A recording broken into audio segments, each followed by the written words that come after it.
I'm here to introduce you to the ISO live webinar series. From this time forward, we are doing at a minimum 2 webinars a month on the second and fourth week of the month to bring you thought leaders, ideas, challenges, concepts, and just all around architectural goodness. Today's speaker, Daryl Carr, was a good friend of mine. He and I have done a lot together. We first met in the in a conference in Australia that I was speaking at, that he invited me to, as ISO originally built out its community models around the world. And Daryl has since been an enterprise architect. He's led large teams. He's been a consultant. He's mostly worked for large organizations, building out their architecture practices and delivering value. Unfortunately, Daryl is in the we found that out, and I thought, well, the show must go on. So let's meet and talk about architectural communities. And I thought this would be a great opportunity to invite folks to talk a little bit about the ongoing debates around and techniques related to community, right? How we have how we build out a practice model has become probably one of my great passion areas. And the Bitterbox has a lot to say and techniques to help out in this area. So what I did was put together a bit of an introduction to architecture communities in organizations and what the Bitterbox has to say. Now, before I do that, I thought I would the community webinar model and talk a little bit about our next session. Our next session will also be a friend of mine who is just a wonderful gentleman by the name of Fernando. And Fernando will be walking us through. He's a Spain chapter leader and has been a leader of architecture practices for many years himself. On July 15th, Fernando's going to walk us through how to, I should share my screen here. There we go. So on the 15th of July, Fernando's going to walk us through translating architecture to CFO language, basically value-based reasoning, right? Finance and accounting methods, calculating ROI, why it's almost always misleading, how to relate that down to architectural decisions and decision records, how to connect improvements in a solution space or a business space that may or may not be financial in nature, usability, operational improvements, productivity, etc., and how to do so in a way that will increase the architect's engagement with the finance department and the finance organization. This topic couldn't be nearer to my heart. Architectural practices and how to effectively justify their cost, though that's a relatively easy proposition once the practices work up and running and delivering value. But the notion of being able to deliver against an architecture practice model is absolutely essential. And this will give us the ability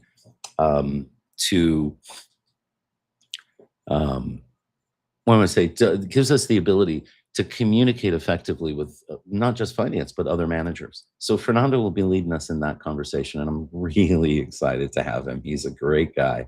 And also a leader in our Spain chapter. He is a ISA course author and instructor, and will be teaching our first ever Spanish language ISA core, which I find very exciting.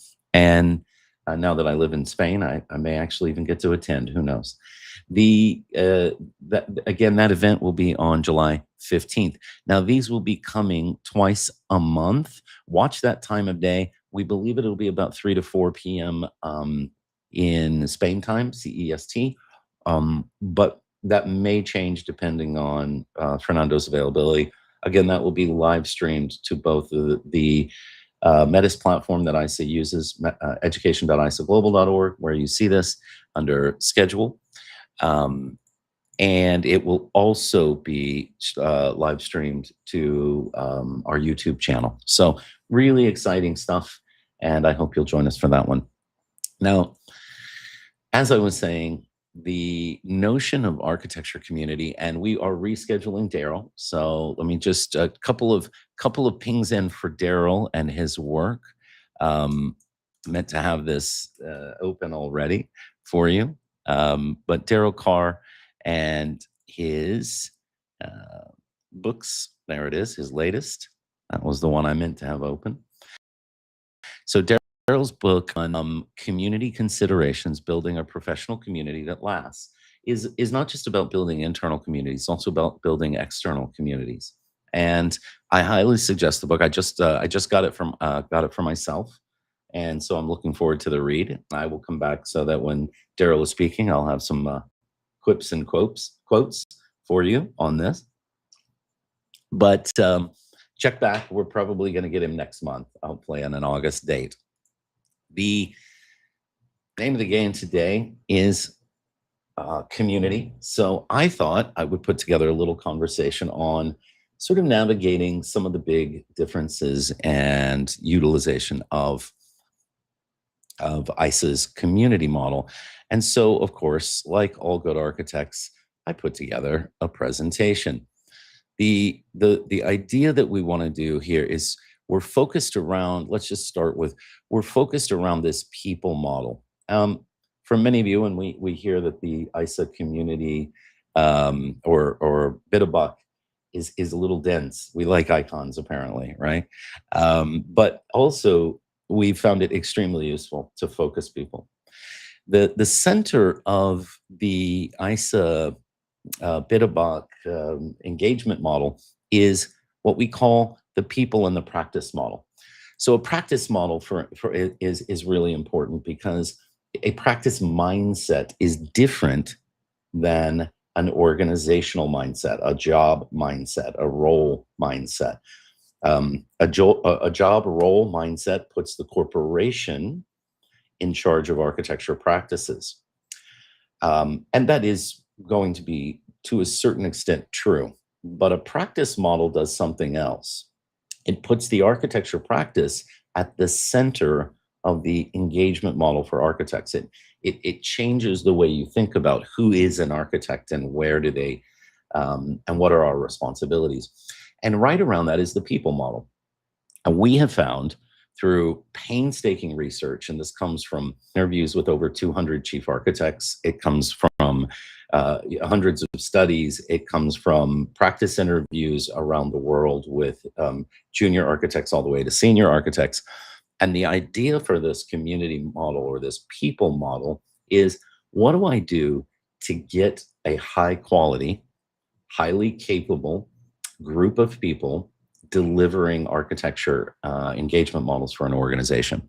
So the people model you'll see is just 1 degree more centered or around the practice model. So a practice model mindset, the chief architects, the business architects, the software architects, the information architects, all together as a practice is a ridiculously interesting concept. It is, in fact, how medical practices, legal practices, and building architecture practices are organized, even when working in corporate environments. But let's focus on the people model for a second. Each of these items, the community, the job descriptions, the competencies, the roles, the organization, and the extended team, present a set of techniques and concepts, what we call the concepts in the Bitterbuck. And those concepts are all written up as key articles in the concept area. Those key concepts are basically things that we found in our research drastically impact the success of an architecture practice, and that there are a certain amount of predictable and understandable and measurable techniques that you can use together. And of course, community and community of practice is one of those. And you can see here the Bit of Buck article on that with it for community of practice, as well as the career path, as well as assignment and competency and extended team and job descriptions and all of the other things that we saw on that centralized article or article list. So the idea there is these are the techniques, these 6 things that you do to organize your people, and each of these has a set of opinions, and that's what we're going to go opinions and techniques. Now, again, like all things in the Bit of Buck, this is not framework. These are provable, reusable techniques that you can use with any framework. But we're going to talk a little bit about that and what that means. So today I'm just going to present and record, and then you can ask questions, and we can then, if there are any questions, and then we'll put that recording up in the Bit of Buck for members access a little later today. So when we designed there it is.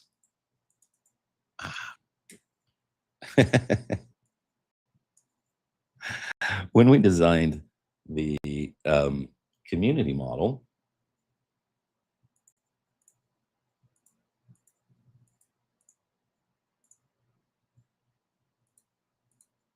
there it is. We were thinking about what we have seen in many organizations is a disconnected set of community leaders, right? So we've seen effectively that the community of architects is often very disjoint. Business architects report one place, enterprise architects report another place, software architects report another place, et cetera, et cetera. And often this community, which may be one of the most important things an architecture practice can get right, is itself not effective in its delivery of all of the practice elements. So, the community of practice, getting that right can be one of the most important things in any practice anywhere. So it's really important that we figure out how do we get that practice working effectively.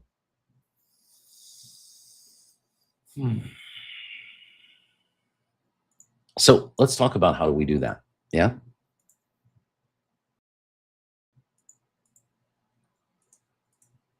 So today we're going to cover a few critical ideas. We're going to cover the ability of a practice to connect, right? So we're going to cover the core tenets of a community practice. What is a community? How does it work? How do we measure our maturity as a community? How does that link to our architecture practice, our architecture organization, our roles, our job descriptions? How that connects to business solution and other kinds of specializations, and why we highlight those specifically here initially.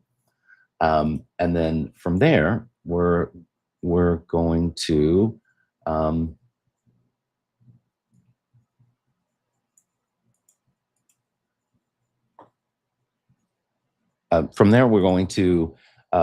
discuss techniques for building your own community. So what is a community? Well, a community is a binding agent in an architecture practice, right? So a center of excellence or a professional practice, but it is a porous thing. It is inclusive of internal practitioners, but it also connects with how they connect with external practitioners. So that could include things like your vendor communities, your local or international communities, as well as your service integrators. And the shape of that community, their beliefs, their shared goals, is based on the notion in the Bit-a-Block that all architects, regardless of title, specialization, and seniority, plus its extended team and vendors, is what makes up your architecture community. And this gets really hard up for most organizations who generally think very linearly, right? Most organizations think, well, I give these 5 people the title, they're the architects. But in fact, those is what we found in our research is those people often are the most visible architects. However, many other roles will either be aspiring to become architects or will have to do the work if the architecture team is too small. And in most practices, the architecture team is very small compared to the work of architecture for the organization. Now, this living body of professionals, this teams, domains, geographies, they have a huge impact on the overall success of the organization's business and technology strategy. The beliefs that they hold about what is architecture, about how it interacts, etc., are absolutely critical in how successful that practice is.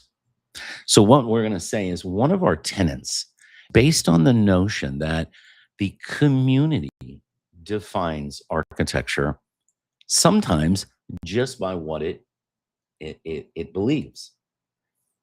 And again, these core community tenets are what we really have found to be essential. And that is, if you want to augment your technology business outcomes, community eats framework for lunch.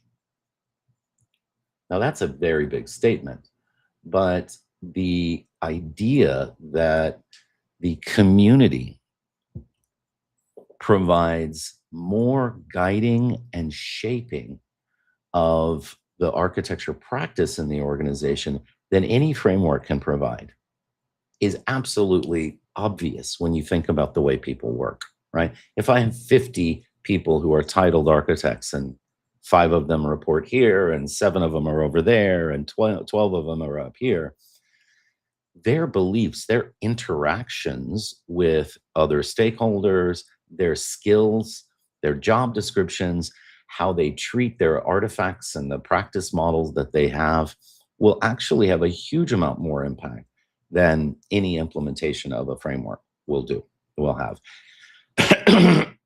And time after time in interviews I've done with large architecture practices, they'll have adopted a framework, but I'll talk to the community and I'll do interviews with the community, and I'll find that those individual practitioners are actually saying, oh, no, this framework's not going to work for us. And that's what they're telling people. That idea then is that we control the success of our tools. And we're going to talk a little bit more about that later. Now, number 2 tenet, specialization conflict destroys the architect community and the practice.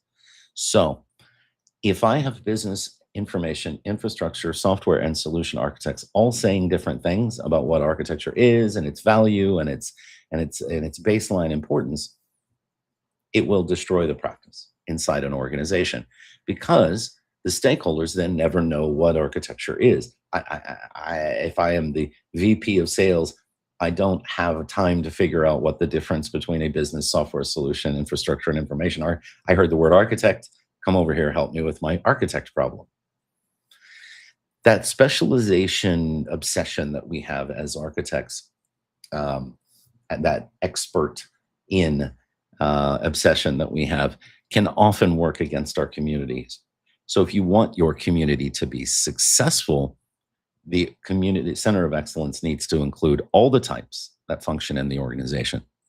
And of course, as I said, communities define architecture, right? Whatever architecture is that at that organization is whatever the community says it is, or whatever the stakeholders of that community believe those people are valuable for. 4, you have to be proactive about value, right? You've got 3 to 5 stakeholders per architect with quite a bit of overlap. And so if you've got 50 architects you've got 150 key stakeholders. Those key stakeholders, minus the overlaps, let's call it 100 or 125, those key stakeholders define the success of the architects initially. Getting value real and visible with all 100 people, 125 people, is value. If you can show value to those 125 people, you can move in your maturity. If you can build value on top of that, you can become institutionalized as a trusted advisor group. And engagement is everyone's agreement. It's everyone's job. It's everyone's business, right? Every architect must explicitly agree the engagement model for it to work. If they don't, the engagement model will fail. Like I said, it doesn't matter what the framework says, it matters what the architects do. Now, getting this proactive about community and value is literally about understanding your stakeholders, right? There are three primary value categories for an architecture practice according to its stakeholders and the reviews that we do. One is, do you know who your stakeholders are, right? Are you find 3 to 5 stakeholders per architect, you get rid of the duplicates, and you make a plan. So if I have 50 architects and 150 stakeholders, I can easily ask them to make a plan for all 150 people and look for overlaps. Make their jobs better proactively. We have a stakeholder-driven approach. It's a very powerful component of the BIT-A-Buck. You can do a stakeholder analysis card for your 3 primary stakeholders, and then compare those with what your peers are doing. And pretty soon, the value that those stakeholders expect is about perception, A. B, it's about truth. And C, it's about proactive management. Now, all stakeholders want value for themselves and for their teams and for their departments. They all have a belief system, and some of those belief systems are contradicting, and that's okay. What we have to get focused on is an innovation and ownership-based role with those stakeholders. Now, many organizations of architects, many practices of architects instead organize themselves around governance and control. What we found is the practices that mature and last are the ones that actually innovate for the stakeholder community. So shifting from governance consultative goals to ownership goals. Here's what I, Paul Price, am going to do for you, stakeholder Tabitha, and how I'm going to deliver that. And that is on me to get done, right? I'm going to do this. That's ownership voice. The innovation voice is, what's the most important idea that you've had, Tabitha, for your business group? And getting that done as a practice, setting those objectives, will get you more value-based appreciation than any other method we've ever seen. Once you've achieved this, if you are able to achieve this for your primary stakeholder community, they become your biggest champions. And that gives you power to deliver some of the bigger goals of tech debt reduction, innovation as a service, technical milestones like AI adoption, safe and powerful AI adoption, not silly adoption of technology, but emerging tech, as well as explicitly being able to define an engagement model yourselves. What meetings should we be at? How do we say no to work? Where do we get an engagement model working? And we're going to talk a lot about this explicit engagement model here in a second.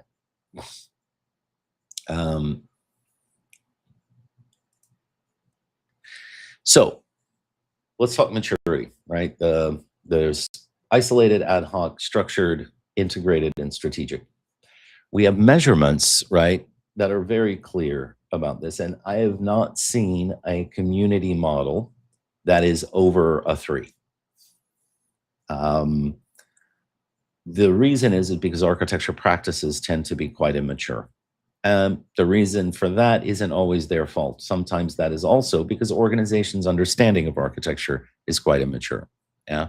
So we progress in community. When we do the Bitterbuck, we actually measure individual Bitterbuck elements against a maturity model, and then we combine that. So community, organization, roles, skills and competencies, all of those kinds of things are part of measurements.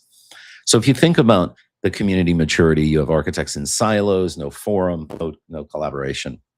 In ad hoc, you're getting more Slack groups or monthly meetups and teams of architects, some relationship there, but no real shared standards for the practice, no shared engagement model. In a structured COP, we see regular meetings, shared repositories, peer reviews, and some of the other kinds of measurements that we look for in a structured group. Now, once we get to integrated, some things start to really change, right? We get mentorship. We have a community engagement tracking device. We have value measurements. There's other things in the maturity model for the Bitterbuck that you have to do to get this, but you get actual community leadership. Yeah, begin to champion our own practice. So the software architects are bragging about the business architects, and the business architects are bragging about the infrastructure architects, and they all work together in this community of practice. Now, as I said, I hardly ever see a community that is above a 3 or and going towards a 4. The only places I do see that and we tend to see that in our data, are places where there's a financial incentive for them to have a community. A large SI, a large vendor will often say they have a very active community. What we often see in that, though, is their day in and day out practice models are very different based on their customers. So while they'll have a center community, the actual account-based interactions of those architects can be quite uh, disconnected, if you will. The concept here is that you have both a community and a center of excellence, right? So the community of practice, right, is a peer review, it's collaboration, it's voluntary, it's relationship based, it's about knowledge reuse and shared learning. It's the people side of the practice. The center of excellence is the architectural practice formality, right? So standards and governance, structured competency growth, achievement based seniority, engagement model ownership, hiring and certification alignment, and metrics and outcomes. So you can kind of think about the second section, the center of excellence model, as being more focused on how we do things and how do we measure things, and the community of practice being more focused on the people and how they relate to each other. Now, we see this as probably the number one anti-pattern in architecture practices. And that is, if you have strong specializations in your practice, that is a good thing, unless they are not unified. So without unity in your specializations, your business and solution architects will actually be pointed in different directions. Your software and infrastructure architects will barely talk. Your information architects, enterprise architects, whatever you want to call these different architects, they will effectively not view themselves as a part of the same practice. Or even if they say that they're all architects, there will be no commonality in the language they use. The stakeholders will receive horribly conflicting messages, and the practice seems to lose credibility over time. So duplication, rework, wasted effort, compound, all to create a lot of risk with this kind of distinction. Now, when we start to see the unity occur, we get consistent stakeholder messaging and value stream alignments. Tip the spear. Business architects can help shape strategy. Solution architects can help own delivery of strategy. The practice is seen as indispensable. As I said, you get 100 to 150 stakeholders going, wow, I worked with the architect team. It was awesome. That creates a huge momentum. But this only works if every engagement with an architect is roughly analogous or similar, even if they happen to be different specializations. The architecture practice, that what we call the practice model, is that bigger sense of center of excellence, right? So the center of excellence is trying to improve the practice model. Now, there are lots of challenges in an architectural practice. Talent scarcity is number one. How many people can be an architect? And there are always too few architects, and they're almost always overworked. They tend to have poor value perception when they start. There tends to be a lot of role confusion because of the necessity for architect overlap. The tech debt explosion, the high cost of architects, and the whole trust and ethics practice are almost all challenges that we have to overcome when building this, right? So there's some techniques that we've learned, which is a complete career path will make a huge difference if it's competency based. So one is, who's an architect and how do you become one and how do you grow in seniority? If you create a role management distinction, then it will be based on the popularity of those individuals with management and their excellence in terms of the way that manager sees them. If you create it as a competency-based model, then it has to be measured against very specific externalized measures. Now, value defines the body of practitioners, not just the individuals, right? So an individual architect can be valuable, but if the practice as a whole is not seen as valuable, it won't matter. The role confusion and the activities, then building out your architecture practice helps you distinguish between where decision rights come in, where the body of practitioners interact with their stakeholders, and what their general method of approach is.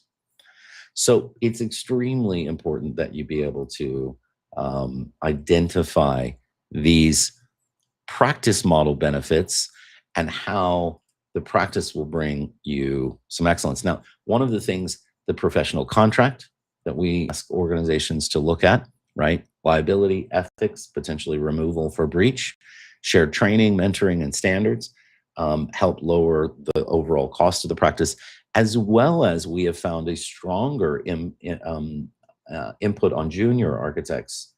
It can create a much better cost management for the overall practice model.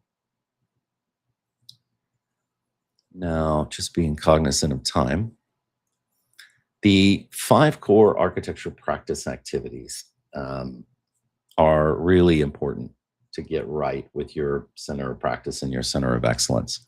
The steering body, the talent development, the maturity progression, the awareness and the buy-in, and the engagement model, and having individual architects understand these things, right? So steering group, what does it do? How does it work? How is it comprised? It should, in fact, be a cross specialization group. You want the arguments, right? You want business and software architects to be saying, no, no, no, no, no, we don't need that. We need this, right? The steering body needs to be representative in an architecture practice, not managerial. The reason is because when architects see themselves represented, no matter what their level currently or their specialization, they often buy in a great deal more, right, to that practice's decisions. In addition, talent development. Now, no other role in an enterprise technology group is expected to be so multidisciplinary and so cross boundaries. So we have to be able to assess and grow our people based on real competencies and a real competency model. And without that, it's just opinion. Without a measurement-based competency model, then it is literally just opinion. And sometimes, as I said, popularity. And that tends to lead to similar kinds of negative outcomes. Again, the maturity of the entire architecture practice areas need to be managed over time. We need to be authentic and, again, measurement-based. The awareness and buy-in, as I said, with architects can be one of the most important components of developing an architecture group because architects tend to function in an independent mode. Quite often, even when we're working with another team of architects, a lot of the day is with stakeholders and up and down the levels of scope. And so we spend a lot of the day with other non-architect roles. So we tend to be quite independent as people. So our awareness of this engagement model and the practice activities and our buy-in has to be gained early on, even at junior levels, we have found. And sometimes specifically, it's harder to do at senior levels because there's a great deal of I do it my way kind of thinking. But the ability to buy into this, the ability to look at the engagement model and understand its process, deliverables, and tools, and what techniques we have employed and what success we're getting will create a ridiculously strong practice model. Now, there's key concepts in the architect practice, right? The organizational strategy of architects, how they're organized, where they report, what their career path is, and what their HR alignment is one element where the steering committee has its work cut out for it. Obviously, this takes time and energy, and it doesn't happen overnight. And especially if you work for state agencies or places where the career path and the HR models are very, very strict, this will take a significant amount of time or energy to get the architecture practice to believe that it has influence over this. So most architects will come back to me and say, well, that's not how we do it here. But I will get that from every organization, and I'll get a different story about how they do it here. And it's a very interesting concept because it's almost a giving up, like our practice, this is, we're told, we're forced. And we've always said, like we did in the first few slides, the architecture practices that get serious about implementing a maturity phase for their architecture work get a huge amount of results in their organizational strategy. No, you're not going to change a government agency's payroll strata. That takes literally legal buy-off from Congress and things of that nature. But how you are aligned to that, who gets say in progression through it, and what roles and responsibilities exist within it can be, over time, worked through. The practice then is purposefully aligned to create success in the organization of architects. It is similar to the way that your legal practice in your organization is aligned and set. Probably the key insight there is while the organization determines career path, compensation, and reporting, that organization will have, if it puts the right amount of energy in, influence over how the company sees those things as well. Now, there were about 3 reporting models that we've seen in architecture teams. Now, the vast majority of organizations use what we've lovingly called the federated model. However, the federated model is often silos. So it's excellent to call it federated. It makes it sound very on purpose. But unless you do it on purpose, it can become fragmented and isolated as a silo. It will have no shared standards, no shared language, and no shared career path. So we'll lose the practice model if we go federated without having a very strong focus on that center of excellence, that center of community of practice. So the centralized model, of course, has the advantages of shared skills and COE and consistent practices and strong technical quality, but it can often become very IT management centric. I think that the notion of it being technology centric is fine.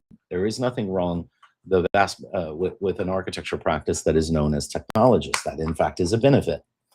But the notion that it is focused on IT managers' concerns, which tend to be cost and risk averse, ends up limiting the availability of the business access tends to create smaller and smaller architecture practices. And that whole business technology strategy component of the practice tends to weaken over time. In fact, I've met many shared centralized practices who've never spoken to business units in any way. And that's a very dangerous kind of situation to have. However, the federated model doesn't solve that either. Now, the value stream model, which is a newer organizational strategy, and one that we strongly recommend, is actually what we consider more of a horizontal organizational strategy. So it ties business architects to business people, solution architects to delivery, and infrastructure and information architects, software infrastructure and information architects to that delivery excellence. Now, as you get that horizontal, that value stream alignment, what happens is you start to, of course, deliver high strategy to execution ownership, right? You're there as a team with each value stream. You have that strong shared community. You have those cross-role, cross-specialist interactions, but it does require a strong community model, and the high velocity creates cross-cutting risk. So because nobody's looking top down anymore, there is no ivory tower in the value stream model. You have to watch out for shared responsibilities that can quickly aggregate into a centralized IT model, and then you don't want that to happen. So this really demands a strong business architect to solution architect pairing. And I feel like that is an absolute opportunity for most organizations. Now, the architect organization canvas is one of the things that we do, and you'll find the structured canvas approach in the deliverables section on the Bitterbox. I'll show that to you just briefly.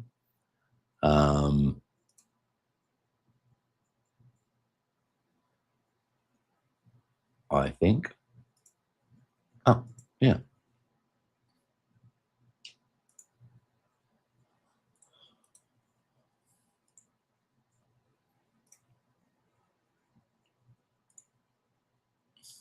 Oh, I have to go over here.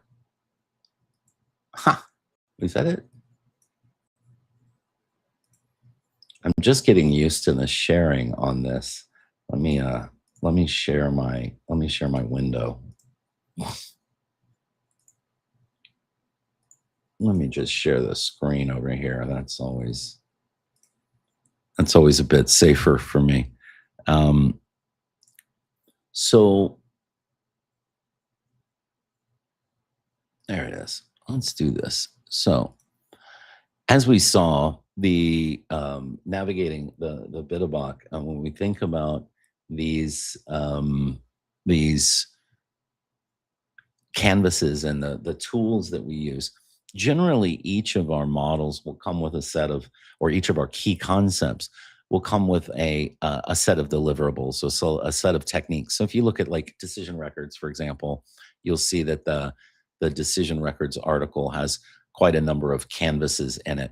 And we also have canvases for our people activities, for our people model.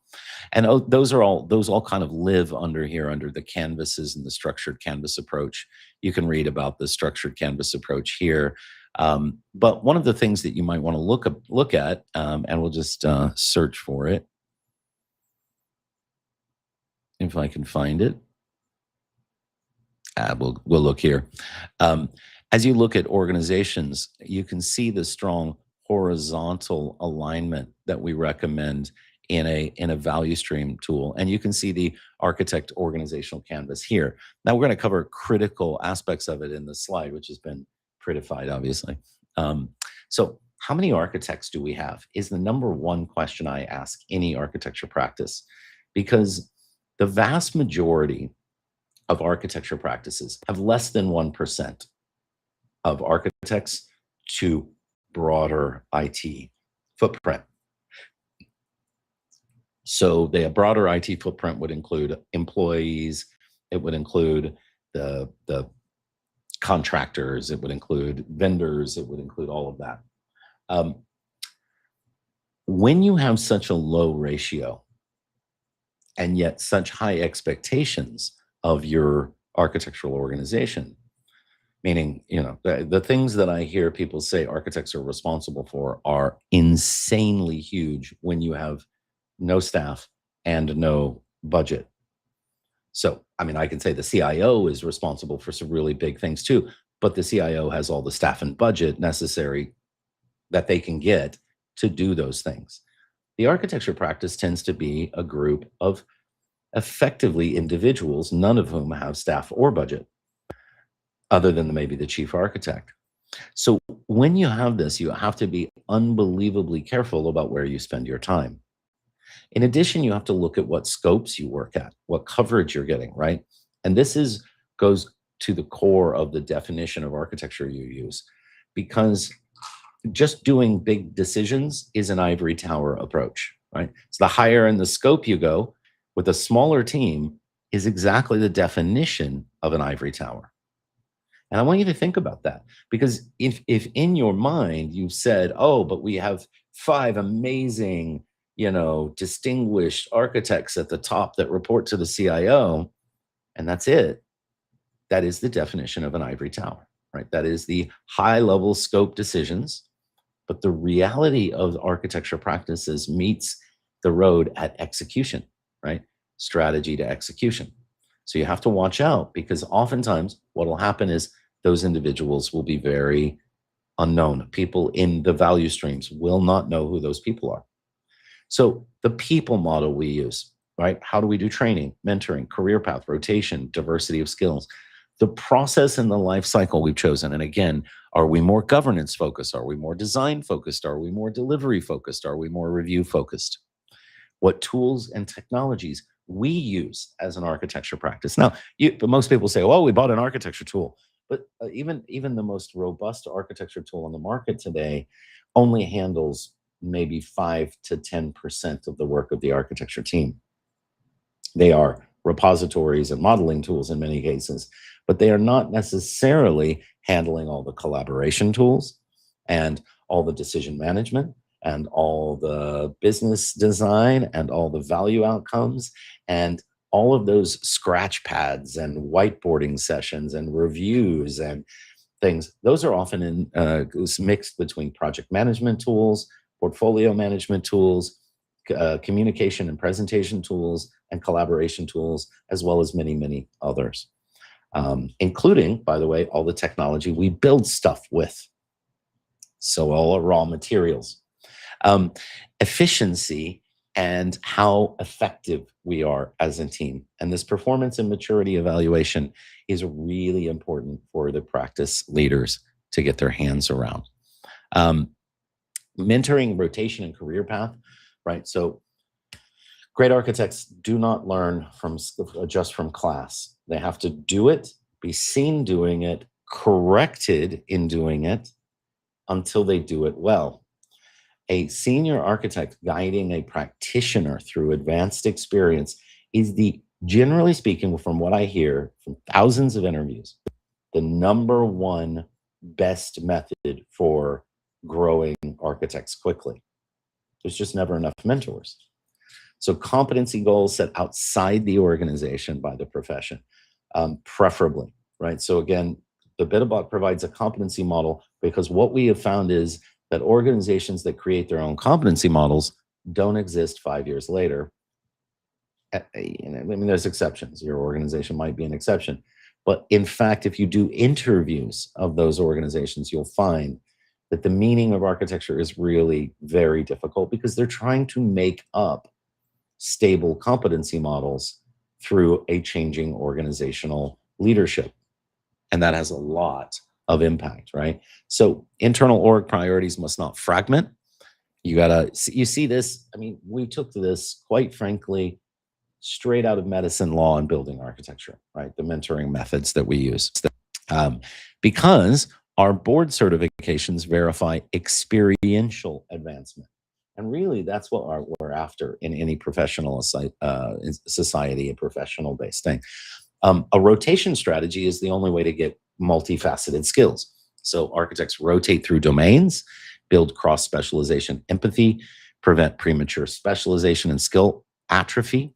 And you see these kind of residency and other rotations in other fields. Again, we learned most of this by actually interviewing doctors, lawyers, and building architects. These programs are relatively straightforward to implement in your practice if you have time and focus. Now, our roles are extremely important. Competencies in the Bitterbox define the architect, not a job given by a manager somewhere, right? Job descriptions can define the hire, and roles define what we do with stakeholders, what we do inside of the organization. So competencies, job descriptions, and roles are separate things for the architecture practice. Roles can be quite dynamic. They often will be assigned and changed. Even in more mature architecture practices, you'll see dynamic roles because you're adapting your practice to the needs of that organization. Protected decision rights, though, are the hallmark of a real profession. And we don't see this very often. Now, we prefer the chief architect titles over enterprise architect or scope-based titles. So the Bitterbox doesn't actively have an enterprise domain, a portfolio, or any other scope-based title as a recommended practice. And we'll talk more about why. Architects wear multiple masks, yeah? And here's where it's really critical. If you do the core architecture practice model well, architects get secondary benefits, right?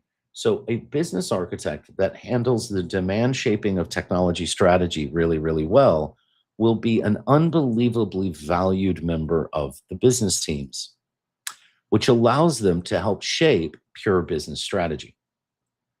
But it is not the primary function of a role. So again, a software architect may be able to shape the development practices of an organization, but only if they are maintaining their primary value proposition of delivering against the business strategy and delivering value from that technology strategy. It's important then that you understand the 5 specializations and their degrees of seniority. So business information infrastructure software solution, biz, which is fun. It's we didn't actually mean to do it that way. It just ended up biz, which was quite convenient. Because it is exactly what we're about, right? The business architect works with business stakeholders to optimize strategy, digital gain, strong technical competencies still as a digital strategist. Obviously, they would then largely replace the business-facing side of a traditional EA role. The information infrastructure and software architects are traditional technical specialization areas, though each of these has achieved a much higher level of business outcome focus as we have become more digital as a society, technical as a society. The information that we have is perceived as its own business value. The infrastructure that we have can be perceived as its own business value, or and not perceived, but actually provide individualized business value. And of course, the software that we create. Now, the solution experts are generally experts at delivery of large, complex things. So the solution architects often kind of have a generalist flow over business information, infrastructure, and software. But what you see is an intermingling of these things, and we'll go into that with some more dedicated slides. Now, our career path is quite straightforward. It has multiple levels, and what we've realized is this isn't just about ICE's career path. This comes from interviewing architects about different phases of their career, right? What were your capabilities at different phases? And what we found was at the foundation level, people understood architecture, right? They had some clear understanding, but they were quite junior. At the associate level, they were deepening their core competencies. At the advanced level, they were working more increasingly independently, handling more significant deliverables. And finally, then at the professional level, what we found is level is truly capable of delivering individually or independently delivering architectural outcomes in the vast majority of cases.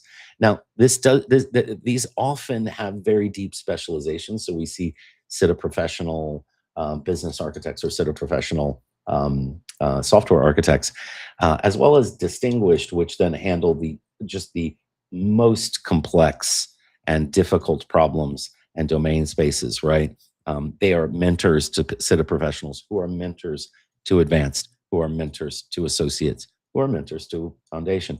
And this career path creates a tremendously powerful direction. And of course, the top of our career path is the chief architect. And so notice that each of these titles is a seniority skill title. It is not a domain or even specialization title. So as we said, we prefer the chief architect titles, right? Because it retains the seniority, the senior retains senior seniority. Sorry about that. Retains the seniority and real delivery responsibilities. You think about a chief of surgery, they still do surgeries, right? It's just to distinguish how well they do them. Chief of integration, chief of consumer banking, chief of, and this would be the chief, say, business architect of consumer banking. Yeah, so you've got a specialization and a seniority designation.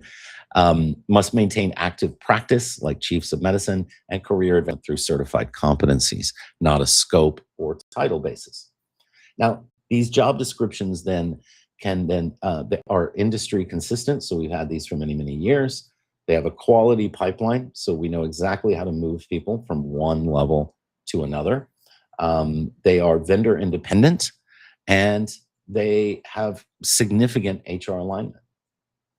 Now, we've included some of the job descriptions, the business architect and the solution architect, because they are so very controversial, right? The business architect helping to ensure the organization strategy, the software architect and maintaining things like business capabilities, strategy to investment alignment, and assessing business impact.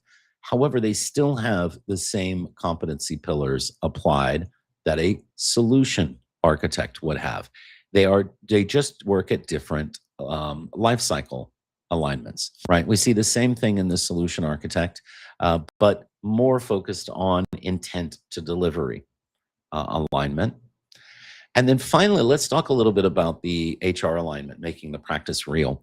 So we suggest regular and strong HR alignment, right? Titles, alignment, seniority appended to different title levels, and that seniority being a measured seniority level, so that those map to real HR levels and real progression. We look to avoid scope inflation, so no duplication like enterprise, domain, senior, ecosystem, solution architect is not a real thing. Advancement based primarily on competency, right? Foundation through chief as primarily external alignment. And then, of course, measuring competencies, things like Sophia and Bitterbuck or other kinds of competency-based measurement programs. The community development is something that I think most people need a bit of help with, right? I've seen a lot of community development, and the instincts for community development are not fully developed yet in our practice alignment. We're trying to get more communities of practice leaders to talk to each other through the community of ISA. But one of the things that we've suggested here is you can kind of get a few things done first, right? Inventory all architects. Check, right? Understand the organizational targets that you have. Look at what your competency models are. In phase 2, you're really trying to inform an engagement steering community, really build a group of people that are believable. Start to agree on an initial engagement model, adopt job descriptions, competency models from the Bitterbuck as needed, and look at your career path and try to map who you've got to that. Your community of practice forums, mentors, and community goals are a phase 3 activity. This one I often see fail here at the community goals section and also this one, oddly enough. And then finally, you continually grow this value measure and your competency model in all the areas that we've discussed. So, community is the key architectural capability, not frameworks, not governance, not technical skill. It is our ability to work together. A practice model, not a corporate model, is the only truly sustainable path for professional architects. And roles, job descriptions, and career paths must be grounded externally. And the only reason that is because you can't go from one company to another company that have just radically different competency models and grounding, and hope to maintain any architectural profession in the world. If every company has a different competency model, there is no architect profession. So that's been it for today. This recording will be available on the ISA Metis platform, and we'll be back in 2 weeks with Fernando.